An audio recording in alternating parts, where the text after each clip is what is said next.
Hey everyone, this is Cameron, the editor and co-host of Renegade Animation on renegadepopculture.com. If you like what we do, please give us a like, a follow, and a rating on Apple Podcast or wherever you listen to us. We are where podcasts can be found. If you can, consider supporting our Patreon. That way we can keep doing what we love, and that's talking about the wild, absurd world of animation. And now, let's get running and get on with the show. What's going on, everyone? Welcome to another episode of Renegade Animation on the Renegade Pop Culture Podcast Network. My name is Mike. I'll be your host for this evening. Joining me, as always, is the animation guru himself, Cameron. Howdy, howdy. And joining us once again, we've got Bree. Hello. And yeah, these two movies are ones that I am quite excited to talk about. We've got reviews for Angel's Egg and 100 Meters. But first, we've got a little bit of animation news, some pretty significant stuff too. First up, we've got some news about a new Moomin movie. Cameron, wanted to tell us a little about that one?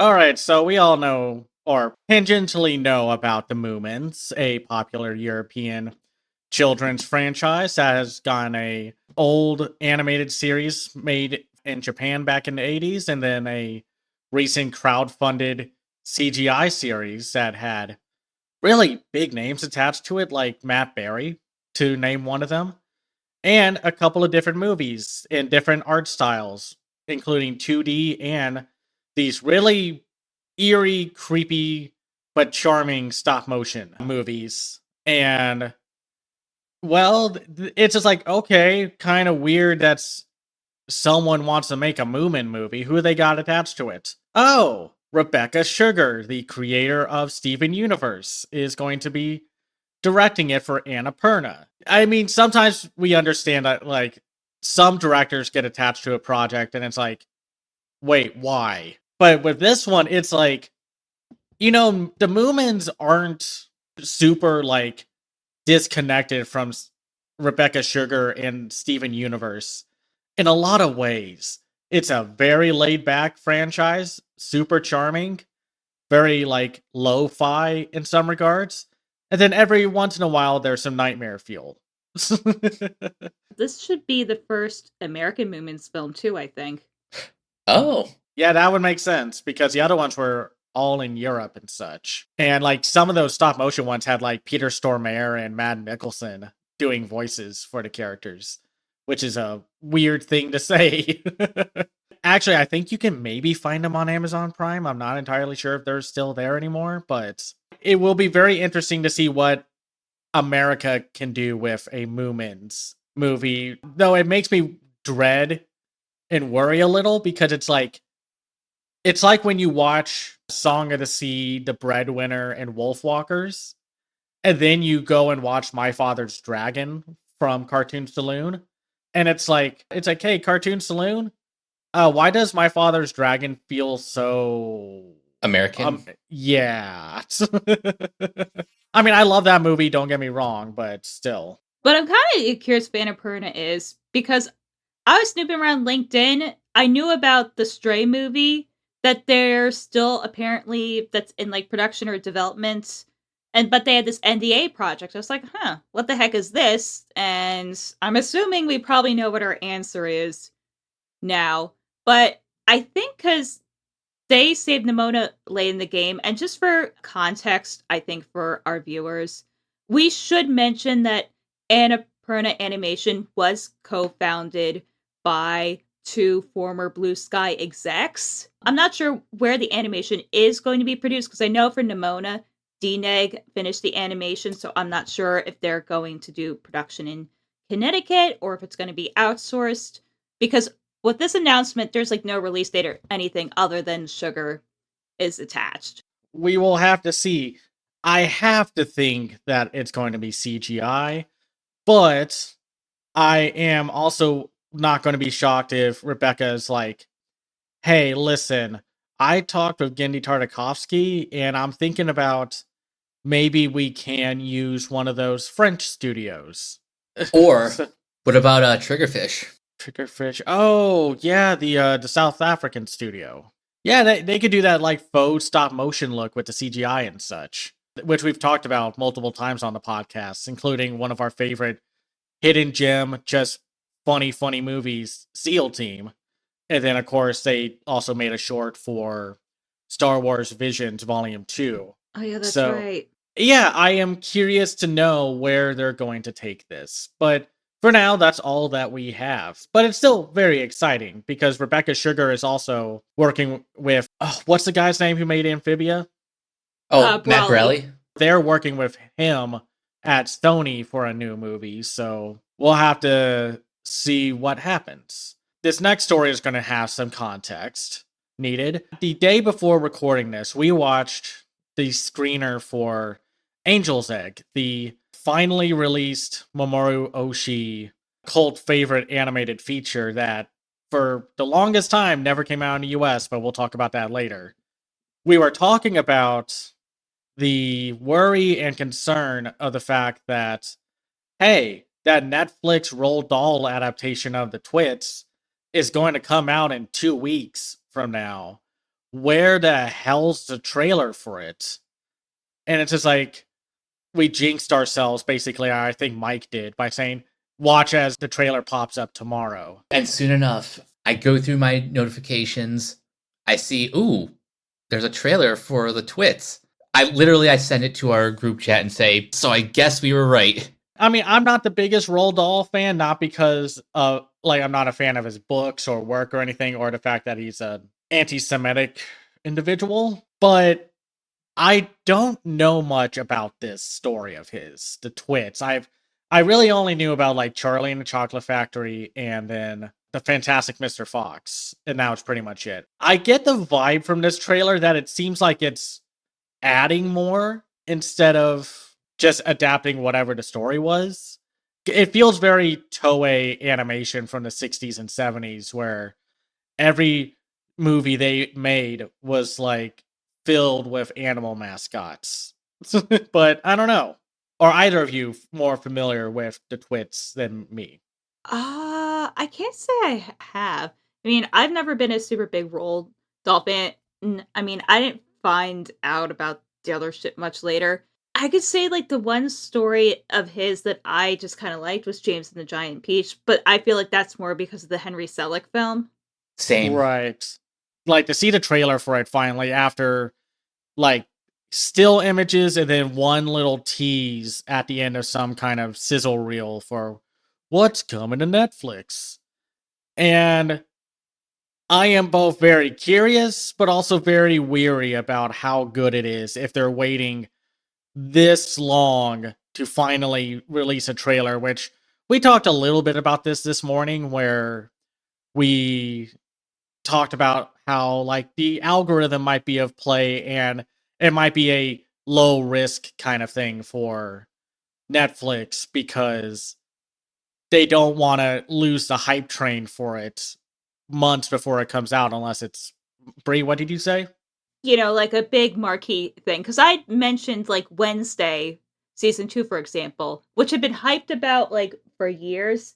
And for a season 2 part 1, they literally didn't drop a trailer until less than a month before it came out. Which, and you know, I don't think anyone's going to argue that Wednesday is not a popular show or like Right. this hidden indie production that nobody knows about. Yeah, because I was kind of explaining that. I mean, I don't work for Netflix. This is just me taking a guess, you know, with them being a tech company, that they probably have some SEO searches or like analytics. They're like, okay, there seems to be some interest there. Let's, you know, put a little bit more effort into marketing such and such. And then this one will announce, but it will just do like the bare minimum. Which, you know what, I get, like, I wish Netflix promoted it more, but as a business, I get it. Marketing is expensive. Unfortunately, animation historically not very algorithmic friendly, as we have seen with YouTube in other cases, so this kind of leads to a lot of problems, you know. For every wild, you know, K-pop Demon Hunter level success, you have a bunch of stuff that isn't. And I was saying this too, like Netflix definitely does bear a lot of the responsibility. However, I do think a lot of the blame does go on animation fans too. Yep. Because why would you say that? we've talked about this before, how animation fans are incurious. I mean, I think you could be way harsher on them. They are not the most curious little critters, and they don't really follow animation news or production as much as, like, even like some of the content creators would like make you believe that they do. And it's just like one of the things that I've hated about animation algorithmic content is that someone will be like, man, getting older really shines a different kind of context to this scene. It's like, oh, what scene? Oh, this show that came out 2 years ago? Gee. No. What show is this? Oh my god, goodness. Is that the unknown Proud Family continuation? Oh Woof, god. woof. Yeah. Oh god, it's just so funny because yeah, I'm sure they know that that's complete horseradish.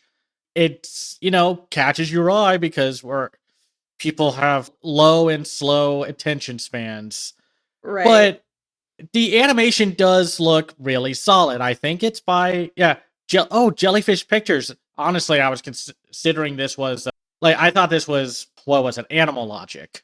And yeah, I guess this got made before Jellyfish Pictures went bankrupt.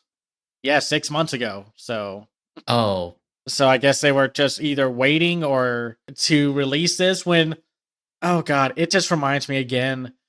There was such a barren wasteland for animation fans this year. You could have put this out somewhere else. Imagine if you got this put out in like April or mid-May. Because at the very least, you could have gotten something in and then had at least in the May release window, it could have been in like a bit before the what was it, the Lost in Starlight release. I'm curious, how did the Netflix Matilda musical adaptation do? Because I'm kind of wondering if Eternally that didn't do as well as they'd hoped.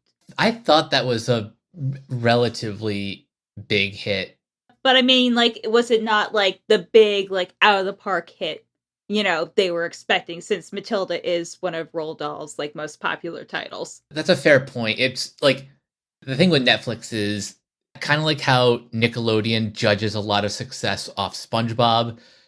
Netflix is gauging their success off like things like Stranger Things or Wednesday, and anything that's not really measuring up to that, it might as well be a failure. Yeah, because that's why I'm kind of wondering that, maybe, because I know they're all gung-ho, like, we got the rights to Roald Dahl's estate, blah, blah, blah, blah. And then, really, after a couple years, like, two things, like, barely a peep. Yeah, well, it's like the only other things that have come out from the Roald Dahl adaptation that I know of were the Wes Anderson shorts. And then everyone was like, oh, wow, Roald Dahl and Wes Anderson, this is going to be whimsical.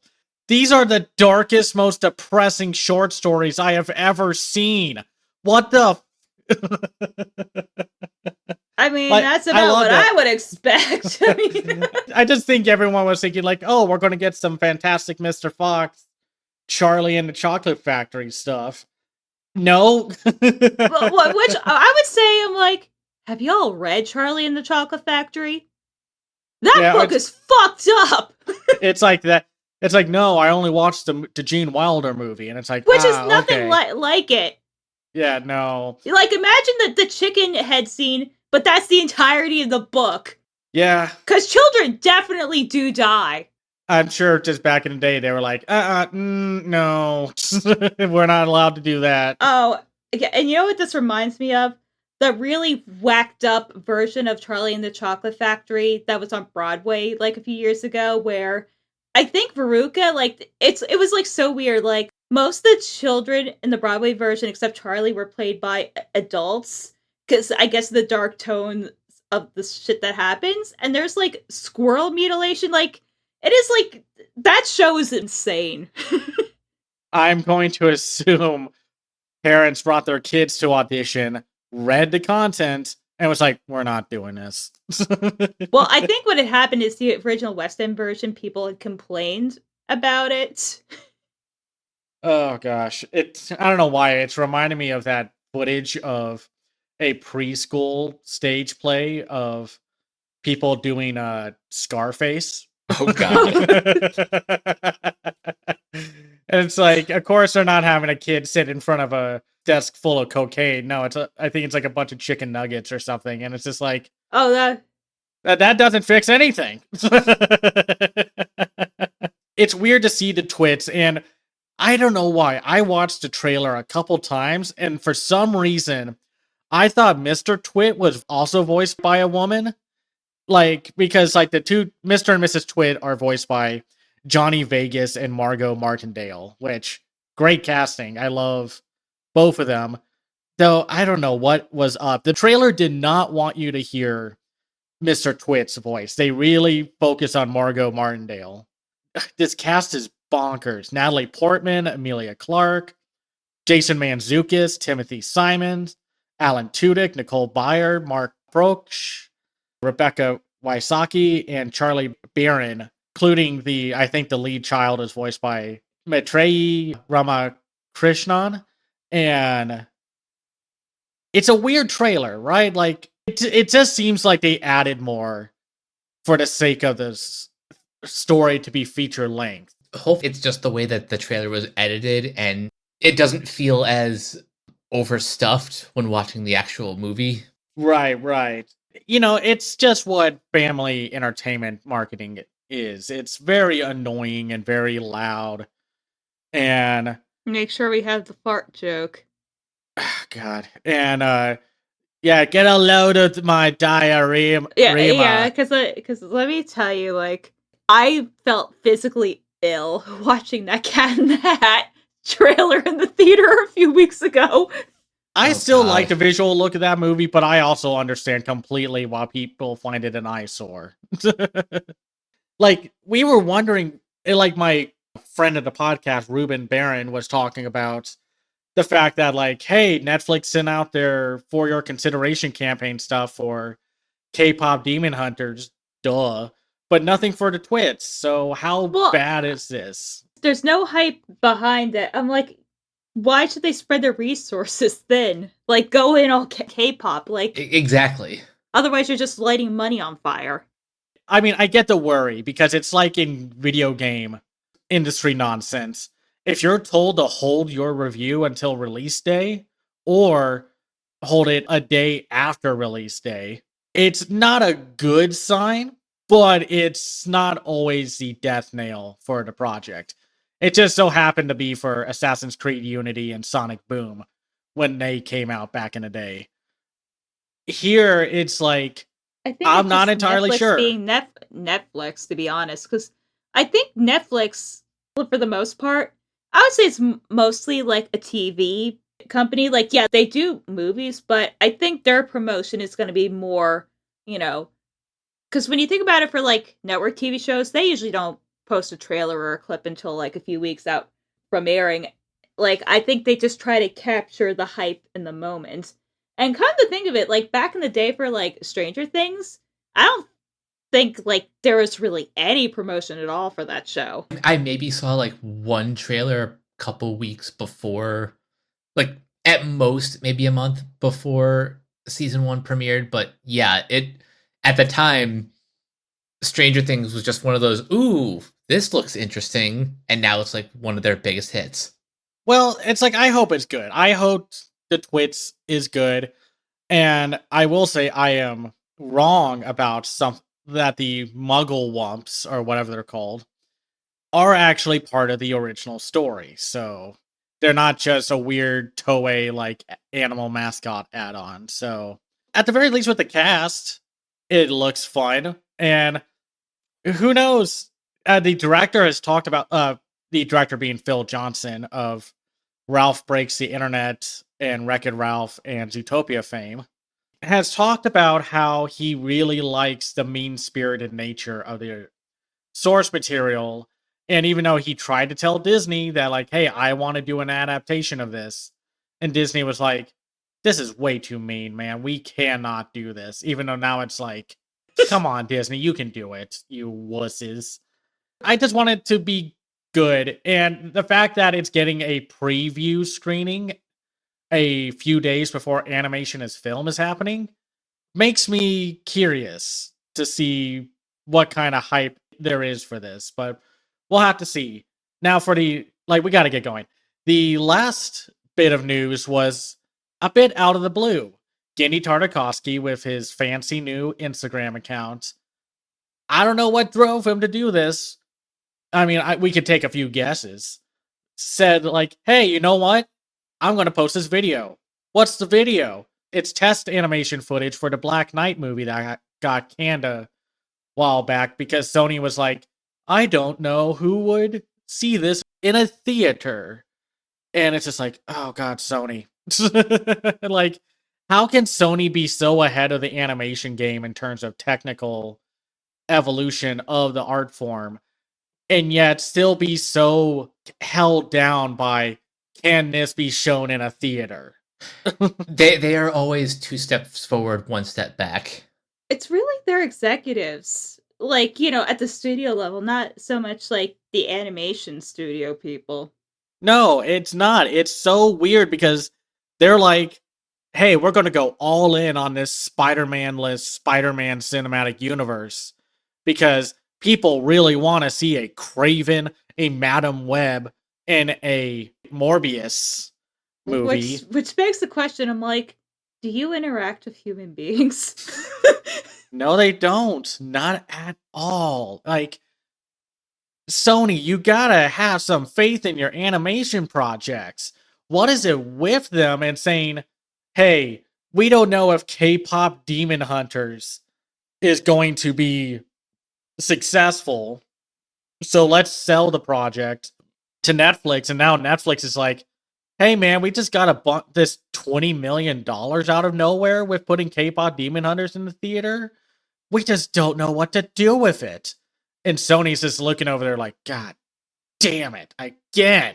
Meanwhile, like this past weekend at the time of recording, the singers and like the whole movie's being parodied on SNL, and Golden's going to be performed on like Jimmy Fallon. So, great choice there, guys. It really is. The studio system is run by people who have no idea what they are doing. Seriously. And like the test footage looks great. And he released some story details about how it's one guy piloting a 20-foot knight armor suit like a mech. And through pulleys, ropes, and levers. So it's basically medieval, like, super robots. And like the knight's fighting a ninja. The ninja's really cool, and it's got all that charming animation and design work that you know from Gendy and his teams. I love that little tease at the end where the knight's looking for the ninja and he just flips his sword over to find her. And he also put out some test images, and it's just, I don't know, man. Giant, like, knight suits. Like, this is basically Escaflowne if made by Gendy Tartakovsky.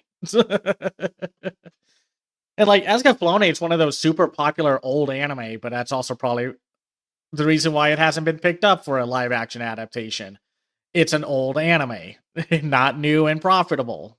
Though apparently they're still making that Naruto live-action movie somehow, but okay. Good luck with that. Yeah. No. Yeah. Naruto, coming 2036.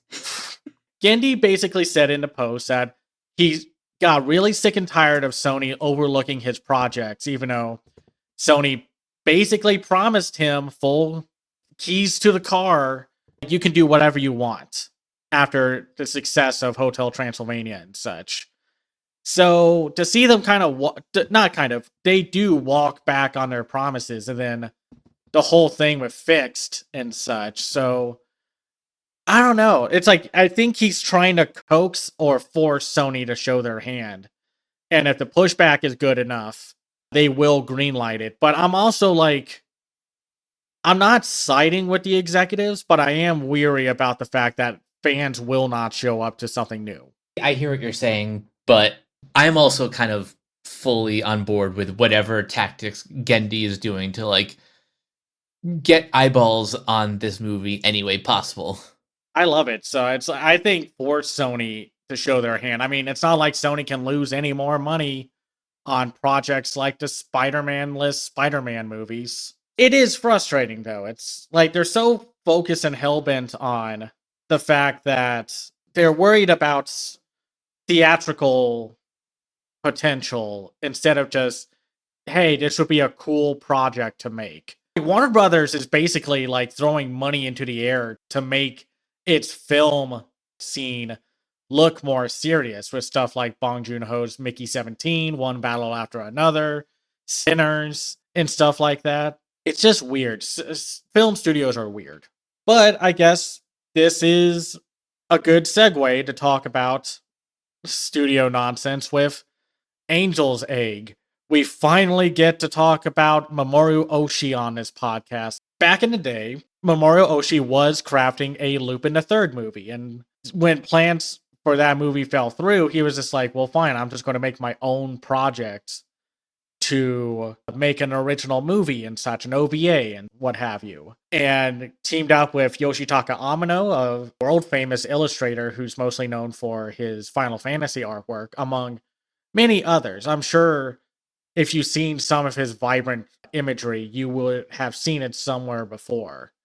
And also why the fact that his work can never truly be adapted into animation without spending just a titanic load of coin. Like, the whole challenge was Oshii wanted to make a movie that had very little to basically no dialogue. There are maybe 10 to 20 lines at most. Yeah.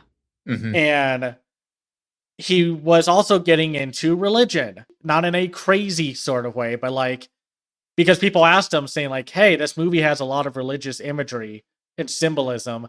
Are you like into Jesus now and such? And he's just like, no, I just find it kind of fascinating to read about.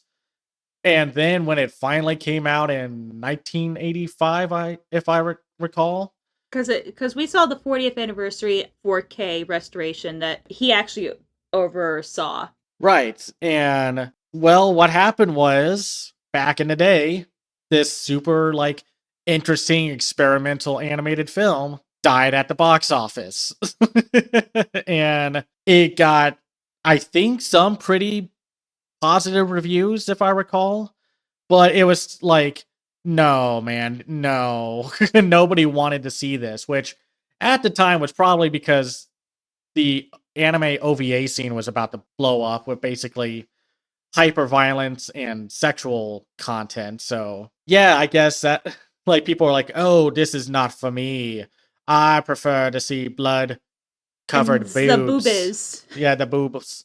It's like that scene from the Peter Jackson King Kong remake when Jack Black, as the director, is showing them footage and stuff, and one of the guys just goes like, "Where are the boobies?"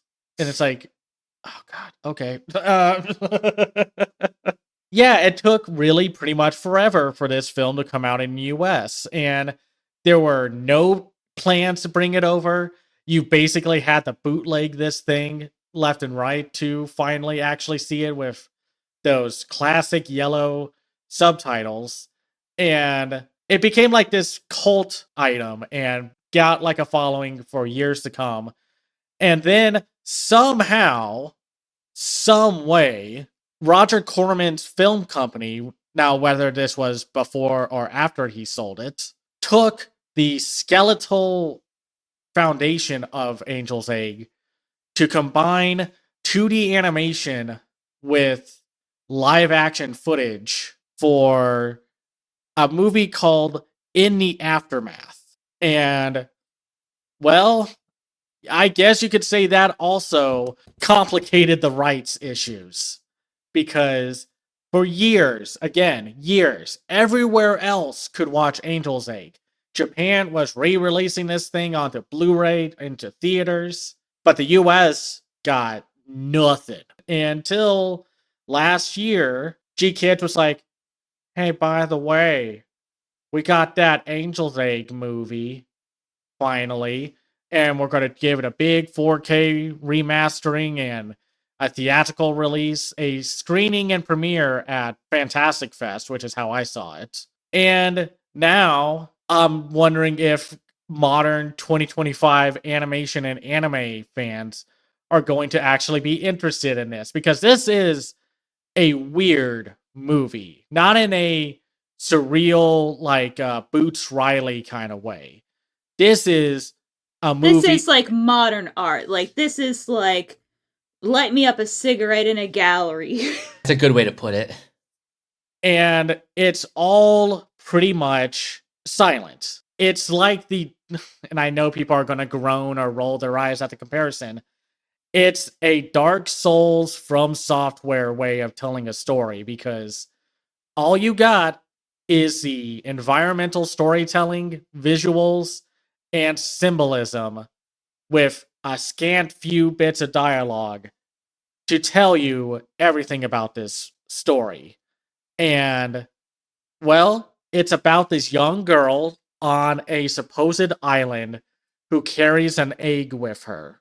She then, as she traverses through the land, after the giant Death Star sun lands, which is apparently symbolically supposed to represent the sun coming down, she encounters a man, or as the cast calls them, boy and girl, voiced by Jinpachi Nezu and Mako Hyodo. And they go on a journey, and the boy is like, I'm going to talk about the whole thing with Noah's Ark and such, and how a bird was supposed to come down representing God and such, but then never quite came down or got forgotten. Like, it's a very religious movie, but it's not religious in the way that you would think modern religious propaganda tripe is. It's like, actually good. Yeah. Yeah. This is like the 10 Commandments, Prince of Egypt kind of religious movie, where it's about what you take away from it. It's not a very story or plot driven movie.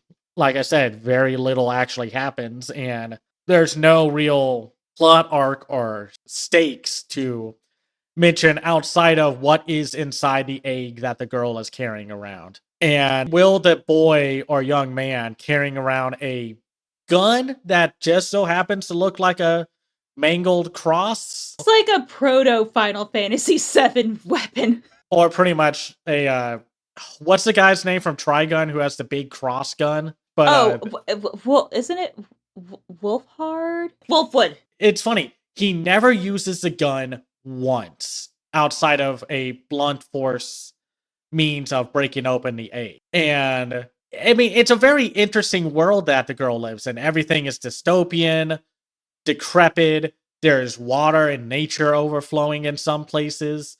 And when she meets the boy, he's getting off of these really cool, highly improper tanks that are maybe or maybe not living because of how they have like what sounds like breathing mechanisms on them and such.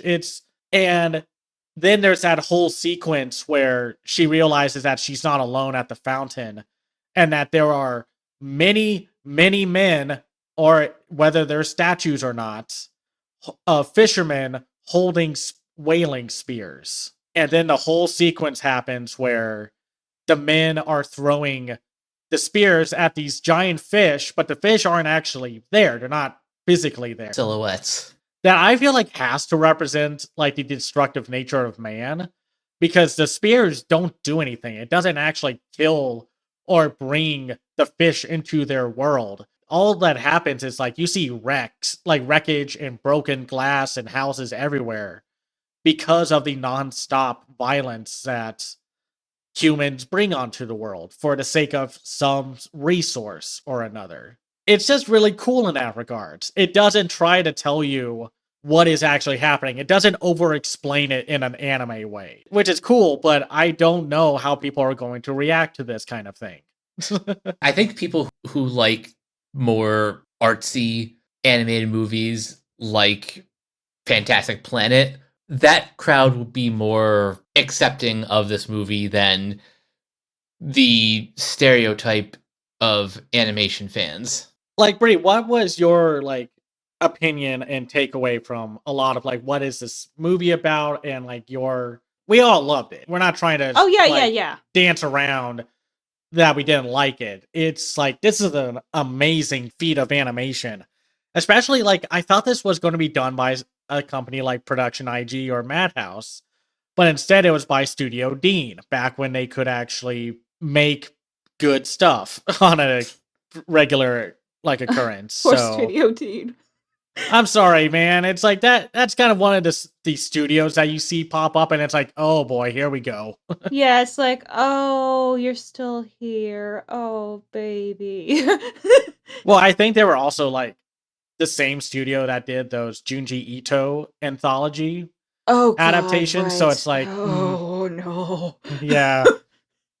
Oh gosh, but that's a Which story for which I another day. which ironically, I love the art direction for this movie. Like, it's very flat. It's like very like old school, like low tech. Like, I would say this is a very low tech movie, especially considering like what happens like a decade down the line. But I really like this movie. Like, I feel like this is as existential of a movie as you could feel. Like, not so much like despair. It's just like so much of it is like existentialism. Like, we never do find out like what's in the egg. Like, I feel like the egg is open to like the audience's interpretation. I mean, I guess you could interpret that it's nothing. I feel like it's a movie that makes you think and feel. And does it have like the strongest narrative in the world? No. Like, if you're looking for like a deep narrative driven plot, this is not going to be the movie for you. The best way I can describe this movie is I feel like movie is for people who normally hate animation. This is one of those movies where you show it to someone who doesn't really understand or has never tried to understand what we mean when we say animation is cinema. Even though there's not a whole lot of plot and definitely not a whole lot of dialogue in this, you can still appreciate the artistry of the world building, the like. And you know what I also appreciated was the little imperfections in the animation. Yes. Like, it was still polished. Like, this movie didn't look like crap or anything. It felt like it was made by human beings by hand. Yeah, like especially when you can see like the trace lines whenever the characters are moving. Or when the, multi-planes in the cell don't quite line up. It's a very interesting film to look at. It's a visually stunning movie, even though it's funny because when you think of vibrant, amazing animation, this movie is very drab. It's full of mostly dark blues, grays, blacks, with Yeah, like like minor this movie like colors rides or dies on like its art direction and character design.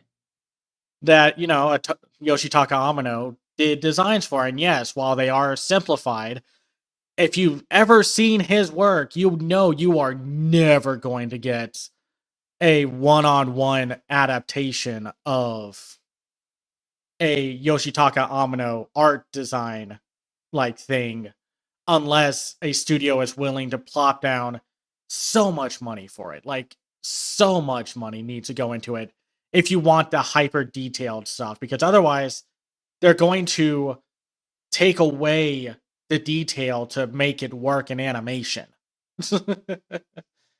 And like I said, there's a lot to take away from the symbolism. There's the fact that there are tanks patrolling around a destroyed city. There's the fishermen, like we mentioned. And then there's the story that the boy tells the girl about a tree growing out of the ground to hold what was supposedly a angel or some kind of bird from God. And then the girl's like, Oh, I know what you're talking about. Let me take you to this insanely terrifying, giant, fossilized human bird angel hybrid in the wall here. And it kind of drives the boy nuts a little because it's like, oh my God, the angel did come down here and it died here. Or maybe it didn't. Who knows what happens? The movie is not going to tell you everything. There's not going to be some kind of flashback of the angel coming down. We don't even see the giant bird except in its like egg form. Oh, what's the word I'm thinking of? Embryo form at the Yeah, the beginning of the embryo movie. state. And you know what? I like the choice that we never actually see its eye open. It Oh, yeah. just switches. Like it's just implications. And it does make you wonder, why is the boy there? Why is the girl there? Because when the sun thing, or the thing that's supposed to represent the sun, lands on the ground, it is covered in soldiers and people, like statues of them. And near the end, through a very beautiful atmospheric moment of the girl sleeping with the egg while the boy like sits there while the fire is slowly dying down, contemplating, well, because it's like, let's just say this. The girl is not going to give the boy an egg in this trying time. So he's like, to maybe try to mimic Seth Meyers from his Lobby Baby special on Netflix. Am I going to smash the egg? He does. And it's funny, there's that one scene earlier where he's just like, you got to protect what you love and cherish the most. Just had to hold back in my head hearing Danny DeVito say, would you like an egg in this trying time? As he hands her back the egg. And I have to say, I wonder what happens to people when this gets a theatrical release, if they come a little late and they see the girl plop out a humongous torso-sized egg out of her dress. Because, like, you see the egg beforehand, but if you come into this, like, at the very least 10 minutes late, you're not going to see that thing come out until, like, 12 minutes into the movie. And then it's just like, what the hell? Where was she carrying that? That's the thing. I would not recommend watching this movie if you've had a long day and you're kind of tired, because you should probably pay attention to everything going on, or Yeah, else you will be completely lost. Yeah, because they frame it almost like that she's pregnant, and then it would be like all of a sudden, oh, it's that one JoJo comic that Clamp did. Oh, yeah, exactly. Kyakuing in the egg. But yeah, so the boy does end up breaking the egg. And apparently some critics, or I think it was Oshii, says it's full of optimism and hope. Like her hope for a better world. And if it isn't obvious when you first see the visual metaphors and such, it's basically, the island turns out to be basically one giant arc shaped thing in like it on this, like, otherwise what feels like an abandoned world. Like there's no one left. And of course the Noah's Ark symbolism comes into play when the boy recites the story of Noah, where God was like, you know what, Noah, I'm really kind of pissed off at humanity. I'm going to flood it.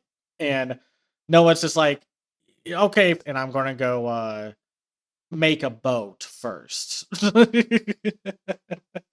before you do that, buddy. So, like I said, it's such a weird movie to talk about because it's truly an adult movie, not in a case of it has swearing and violence, sex, boobs, whatever, and such. It's just a movie that treats you like an adult and hopes that you can just gel with it. Yeah. It's a mature movie, but of course, that's not what you think of when you think of adult animation. Yeah, especially in this country. Yeah, it's, like, I know people are probably going to be like, you guys are making fun of animation fans for not supporting actual adult animation. And it's just like, what do you want them to do? And it's just like, I don't know, actually watch stuff like Scavenger's Reign or Angel's Egg and not be complain so, that there isn't another season of the Owl House. or like more Venture Brothers or something. It's just like, just let it go, y'all. And it's just But they like, can't, Cameron. well, they gotta. It's just like, all that I really care about is the fact that whatever, if I love or hate this movie, I'm so happy to have finally seen it because it's an important piece to Mamoru Oshii's filmography and in animation history in general. Especially with the fact that this maybe was the reason why the maybe tangentially related Fantastic Four stuff was held back for so long until the rights were gone from Fox and Corman's productions company and such. So, I mean, who knows what happens? Or maybe like because Toho was like, "Hey, gee, kids, we got this Angel's Egg thing for its 40th anniversary. Do you want it?" And it's just like, uh, yes. So it's just a cool feat of animation. Like, we don't get to talk about older animation on here, and this is probably the oldest one we've talked about so far, except for maybe The King and the Mockingbird. Yeah, I was gonna say I think that's Like like 1982, maybe, or a version came out. well, it depends. Like with that one, it depends on which one you're talking about. There's the one that never got truly finished by the director, or it got finished, but it wasn't really what the director wanted. So then he went back and redid the whole movie again to be what his original vision was. And you can really tell like what new parts were put in and such. Anytime I feel like we can talk about older animation and it not be a hindrance or something that people like despise for some reason, I'm down. I love it. Same. So now we finally get to talk about something that we've been extremely hyped for. And I don't even think I knew I was going to be excited for this because we found out about 100 meters last year at Annecy. It was in the work in progress section, and it was announced there the same time as the Odd Taxi folks' new movie, The Last Blossom. Well, I was wondering, it's like, wow, what is this new Japanese animated feature that's in the work in progress section?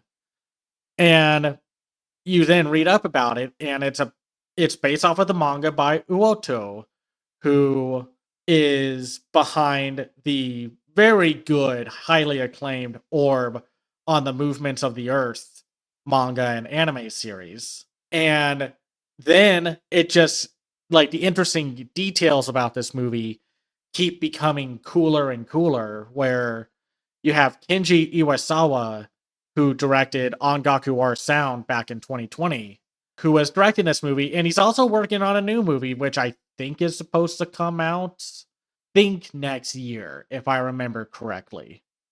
And it's very exciting. And then the trailer finally came out, and I have to say, I don't think I've gotten more people excited for a movie about the 100-meter dash than with this movie, like an actual sports movie. Because when you think of a sports movie here in the States, it's like, oh, it's going to be like The Blind Side or Remember the Titans or something like that.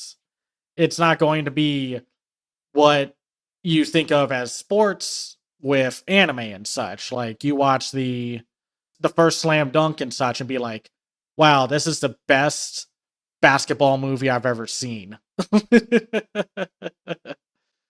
And like, you watch that trailer for 100 meters and it is thrilling, exciting, and then you watch the trailer with the dialogue in it and it's like, oh, this is going to be good. And when you have Uoto and the director behind Ongaku Our Sound, it's going to be a very exciting movie to watch. That is also, sadly, once again, maybe a movie that people are not going to watch. I get it. It's not part of a big franchise. It's not part of like something well known like Demon Slayer, but god dang it, man. Just admit that you guys don't want to watch anything else other than your little comfort zone. I'm sorry. It's like you're not adventurous, curious, or you like art, or you even like animation. You just Yeah, like, like don't spout animation is cinema, and then it's like the one image from Mitchell's versus the Machine, or even better, yeah, Across the Spider Verse. yeah, just animation is cinema. No, not 100 meters. That's campy cinema because it's not something I recognize. It's like the Mitchells versus the Machines was also like, I love both of those movies, but y'all need to really expand your horizon if you want to keep using that, because talking adult animation and animation as cinema means that you're going to want to see stuff like 100 meters. So let's talk about this movie. It's about these two boys who grow up, well, not grow up together, but they go to the same school, Togashi and Komiya. And Togashi is like the chosen one in terms of running. He is the fastest runner in his class. Komiya and Togashi bond over the idea of one day they will do the 100-meter dash together. And Togashi is like, and I love this interaction between the two characters. So, do you really like running? And Komiya says, it's all I have, which gives you so much information about the character when you just look at his clothing and when he says that, and how the whole commentary with how a lot of famous sports athletes are not always from like rich families and such. They use the means of becoming a world famous athlete to metaphorically and literally run away from poverty and their current life situation. You could go through a whole character design philosophy course session by talking about Komiya's design when he's a kid, going from the baggier clothes that a little too big for him at points, and the fact that he really needs to get a new pair of shoes but will not get a new pair of shoes. Like there's this one point where yeah, the shoe basically is falling apart, but he puts like art tape around it and says, "Yeah, okay, I can still run." It's that moment where you realize, "Oh, this is the kind of movie we're talking about here." We're diving into the moral philosophy and the drive of why people do something like the 100-meter dash. Like before we continue, it is currently fighting for the number one spot between Neza 2 and K-pop Demon Hunters as my favorite movie of the year. It really is that good. Like that's not hyperbole. But the thing that I kind of like the most about it is it really goes into like the darker themes of like being an athlete and like celebrity and like, cracking under the pressure and like not in the conventional like, oh, the way that most people think of athletes just fully like crashing out. But like what does it actually mean to be a winner? I like how much they don't infantilize the pressure of being the best in your sport. But like at least with these characters, like winning is not just everything. It's the only thing. It's something they need to do, not just something they want to do. Don't win, then like what's the point of like anything? They say multiple times throughout the movie, like especially from Zaitsu, who is one of the best runners in that movie's world, saying life sets you up in multiple different ways to fail. Focus and choose why you are doing this in the first place. And his arc is entirely a good example of this. He's one of the best runners in the world, and he thinks he's like at the tip top of the world, like of the pyramid, the totem pole, until he meets this older runner named Kaido. And you think, oh, this is going to be the guy who's a little like past his prime. He's not going to make, he's going to be the one to crash and burn out first. Uh-uh. spoiler alert, he actually beats both Zaitsu and Komiya, and I think also Togashi was in that same race. Beats him because his philosophy is find out what kind of reality you are in and break out of it. Like, this movie treats the ambition and drive of an athlete seriously. Like, there are so many moments in the movie where, like, for example, like Nigami, who has the long hair and such, he got injured. He kind of quits practicing, only to then come back when Togashi joins the track club at the school that they all go to. But even when he's like an adult and does like and runs professionally, he finds his limit. He cannot beat Komiya or anyone else. He is at his limit because of a back injury that he had. And I love that scene during the triathlon where this one character comes up and he's like such a jackass towards Nagami. And he runs really fast. And then, of course, one of the female characters is like, wow, so that definitely not surprised here that he's good, especially for Nagami's arch rival. And Nagami is just like, yeah, self-titled arch rival. Like, it's not even a rivalry. The guy just made a rivalry happen. He thinks it's like, ha, Nagami, I'm going to beat you. And Nagami just could care less. I love one-sided rivalries like that. Just so fun to witness. This movie has a dry sense of humor. It's very Ongaku art sound. Like, if you've seen that movie, it is the driest humor you've ever heard. And there's this one moment when Togashi is talking to either some higher like teacher or principal, and he's talking about wanting to join the track club, but everyone else is like, but we heard that you were wanting to quit because of some kind of disease or injury or something. He's like, oh yeah, no, I'm feeling better. That rumor was also something I started. And the visual animation done on this movie is wonderful. Now, if you're wondering if, since this is the Ongaku director, if they are going to use rotoscope, and they do, but you would never quite know that because of how great the animation all around is. Even like the rotoscope stuff is handled in a way like Ralph Bakshi, like his work crawled, so 100 meters could literally run. And I kind of feel like the rotoscoping, especially, like, fits the vibe because you're catching like top speed. And I think having that like kind of highlight and like kind of like take you out, but also like suck you in at the same time to just show like how like dirty it looks. I just really like that. That's a good way to describe it. You just feel the energy of each of those racing sequences.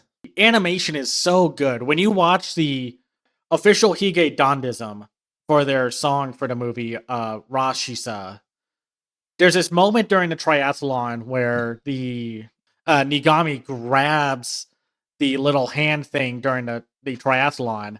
The way the animation in the rotoscope captures the sense of weight and speed of everyone running is impressive because it doesn't come off as floaty. That's one of the dangers about rotoscoping, is that it can feel very weighted and kind of wonky looking, but it's like they somehow took a camera and were like going at the same speed as the runners at points, and were able to capture the momentum and speed of them running side by side and such. And it's also like a lot of very emotional visual storytelling, like when they do that 100-meter dash like in the rain. At first, you don't see them run. The camera pans slowly through the audience that are still there in the rain, only to then turn around and watch as the runners are all running back to the starting point to do it all again. And that's when you actually see them run. It's so cool. There are so many little details about how this movie captures the unobtainable, like physically unobtainable feeling that you get with certain things. Like when that one scene where I think it's either Kamiya standing there and how nervous he is about an injury and such, and the whole body is standing still, but the one right leg is just wobbling uncontrollably. Or that moment where Togashi finally gets that fire inside him to run again. The whole world around him turns white. It turns into like, I don't know what the term is, but it's like, like you do the animatic and then you do like the rough animation and then you do the slightly more polished animation before you start filling in the cells and such. Oh, yeah. It's like that. And it's like where it's like white with like blue and red lines encapsulating Togashi Yeah, or I love Togashi. how like minimalist it is. It's very rough. Like the animation, I feel like really complicates like the storytelling of like what that moment's supposed to be. Like another highlight for me was the ugly cry scene. Mm. Okay, so spoilers here. There's a scene, and I love this. I mean, I love almost every scene in this movie where Togashi is doing a 100 meters dash, and while everyone else runs, he stops, and you can tell something happened, and he tore his back leg muscle, and the company that is representing him is like, well, we can't keep paying you if you're going to be out for 6 months, but we would like to keep you on as a coach. And Togashi is just like, with very minimal animation, his heart, his spirit is broken. He's like, this might be my end here. And in a kind of like tragically sad and funny scene, he sees two kids in a park that are practicing for their sports events. And while he's telling them, like, here's what you want to do, he starts crying and just bawling his eyes out because his life is at one point, or like in his current state of mind, over. He has nothing else. Komiya is going to continue becoming a strong and powerful runner, but his life is done. And that ugly crying is so good. But it's also kind of funny in a way because he's just like bawling his eyes out, and the kids are like, okay, we touched upon something that we were not too emotionally invested into. Let's get out of here. But it's still like, I think everyone has that moment in life. Now, it doesn't even have to be running or sports or whatever. It's that my arc in life at this point is over. I do not know what I'm going to do. It's such a human moment though, and it's like so relatable. Mm-hmm. Or like that scene where Zaitsu is walking into like the back area of that one racetrack after Kaido beats him, and they're like asking him so many questions, like what's going through his mind. He got second place while Kaido got first. Zaitsu just stops in the middle of the hallway and is like, exclusive, I am officially announcing my retirement. And the reporters are all just flabbergasted. They're like, wait, what? And they're like, get everyone else in here. He's announcing his retirement. It's that moment of which I'm sure a lot of Olympic athletes face, because let's be real, the world outside of the Olympics does not care that you were in the Olympics after the Olympics are over. I mean, you're not wrong. Like we talked about, the movie is not afraid to really show how little people care about athletes or people in general until their use is used up, like as they say. You're useful until you're not. And then society throws you onto the wayside. This is pretty much where the concept of your 15 minutes of fame comes from. It's so good. I love that because nothing against a lot of, well, American sports movies, but they all it's play out okay. this. Yeah, you could say it, Cam. You can say it. They're all the same. They all want to be optimistic and hopeful, but that's not what happens in life. I'm not turning into the Joker and such by saying life isn't fair or something like that. even though it is not fair sometimes. And a lot of those movies are like trying to be hopeful and optimistic, but it's also like, but it's like the reality of like being an athlete. Like, yeah, I mean, the amount of guys that like are great in high school or college football and then just crash out at like the professional level and end up working like normal jobs. Not everyone's gonna be a Patrick Mahomes. Exactly. it sucks, but that is the reality of it. And then you find what you do in life. Now, I do have a question. After the crying scene, does the 6 months actually pass when Tagashi comes back out of like taking a break and recovering? Or like is this shortly before the final race that we see? Because of Nagami, he finds a doc who helps him recover. So I don't know if he just stubbornly decided to keep running despite the fact that he could fuck up his leg more, or if this was just after. And I don't think it really matters, but I don't think it matters, but I kind of took it to be like those guys are like so competitive that they do whatever experimental treatment. They're like, just, whatever you have to do. I could see that being the case. because otherwise it's just like this guy's a little psychotic. But at the end of the day, you understand Togashi's drive. This was his thing since he was a kid. 25 years build up to this one moment. And I can't even imagine the horrifying reality of that. Doing all that work for this one moment and not winning. God, that's a lot of stress to put yourself under, man. Holy cow. And I even like the fact that in the last race, it never even becomes like Togashi versus. I mean, it does become Togashi versus Komiya, but it's not in the sense of like an anime arch rivalry, kind of Naruto versus Sasuke, a Luffy versus Blackbeard thing. I mean, like, I was like, they're gonna turn back and the kids aren't they? I was like, yep, read that from a million miles away, but you know what? That's okay. But really, I feel like the crux of it all is that ending shot. Yeah. Where it's just like you don't even find out who wins. Because it doesn't matter.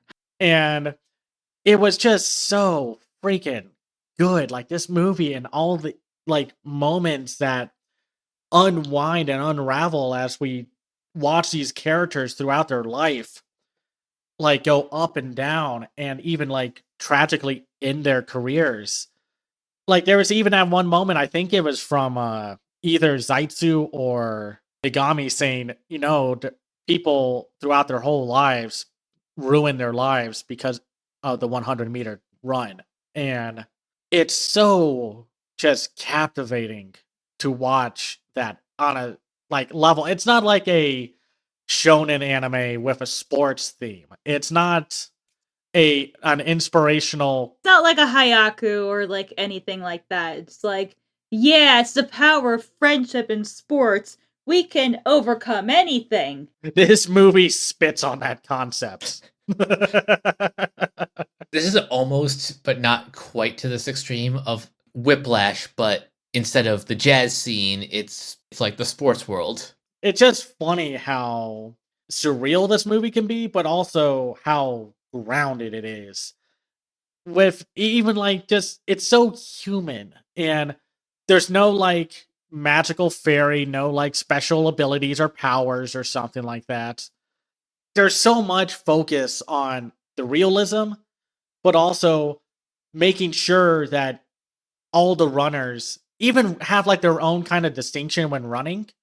Like Togashi's run is very like straightforward. It's what he does.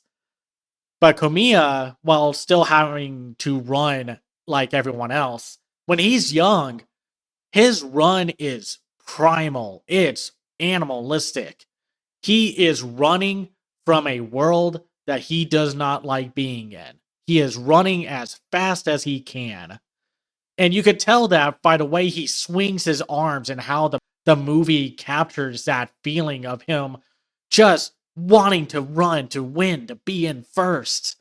And how throughout his life, he shuts himself off from the world, from the dead look in his eyes. Also, one thing we should talk about is how great the music is. The music, golly, the music is wonderful. While I was a little surprised that the official Hige Dandism song didn't make it into the movie literally, the music video, like there's both a live action and an anime music video style using footage of the movie.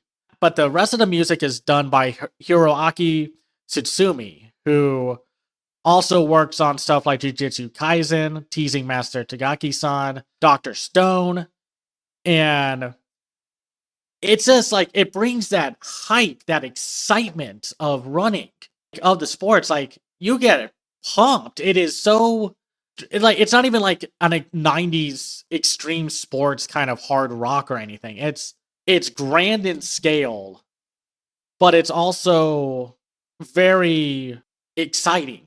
Like the literal theme song is called 100 meters, and it just that dun dun dun dun dun dun dun dun. It's just like it's exciting, just so cool. Like man, I freaking love this movie. I could talk about it for hours alongside Nezha too and K-pop Demon Hunters. That's how good it is. And for Yeah, it's once, definitely the top 5 of the year for me. Same.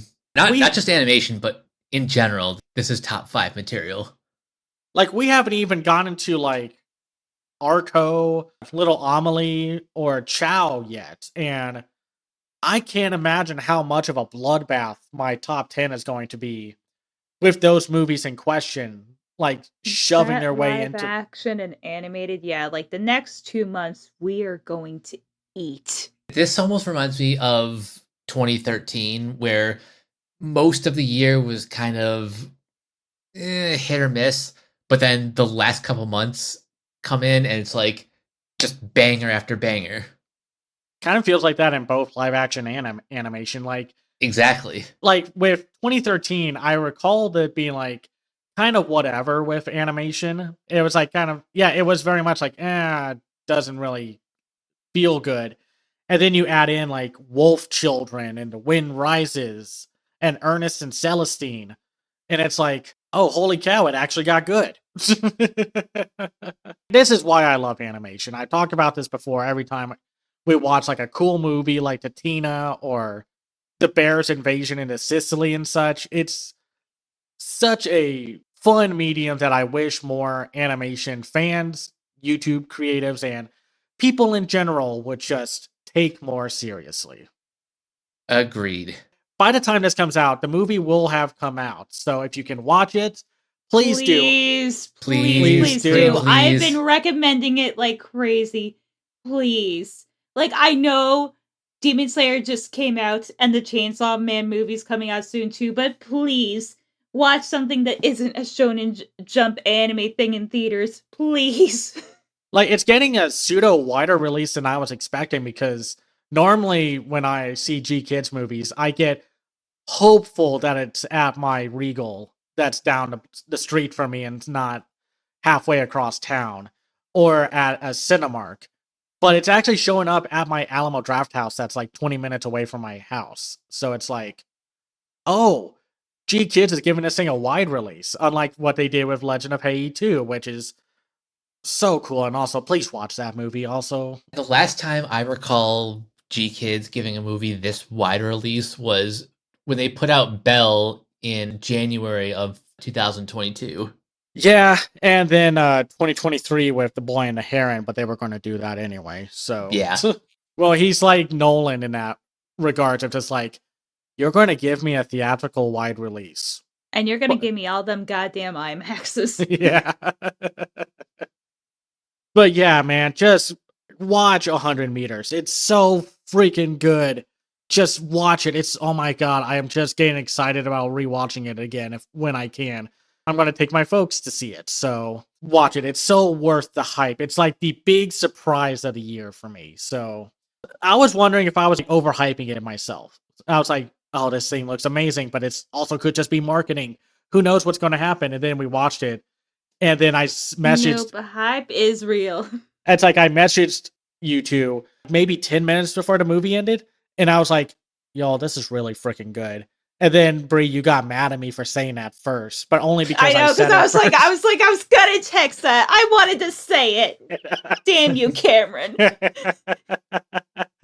Oh, see, that's how good the movie is, y'all. We metaphorically and literally want a race to be the first one to say, yo, that was great. Until next time, Bree, where can everyone find you? You can find me on the blue sky at crazylemur.bsky.social. I'm also on Instagram at lemurs1. So please check me out there. And Cameron? You can find me on Blue Sky at camseyeview.biz. I also have a website called camseyeview.biz where I review animated films and shows from around the world called The Other Side of Animation, and I will be writing a review for 100 Meters very soon. I also have a Patreon at patreon.com/camseyeview. I am also a contributor to Media Magpies, where we are your one-stop shop, or your new one-stop shop for pop culture and media discussion. And that's where you can find me. And you guys can find me on various social media sites at Captain K42. You can check out my quick thoughts on letterboxd.com/CoachK42. And you can follow Renegade Pop Culture on Facebook and Blue Sky at Renegade Pop Culture. You can also find us on YouTube, on Podchaser. Consider supporting our Patreon at patreon.com/Renegade Pop Culture. Listen to all of our podcasts on Spotify, Apple Podcasts, or wherever you listen. And last but not least, everything can be found at renegadepopculture.com. Need an escape? So do we. That'll do it for this episode of Renegade Animation. We will catch you guys later. Peace out.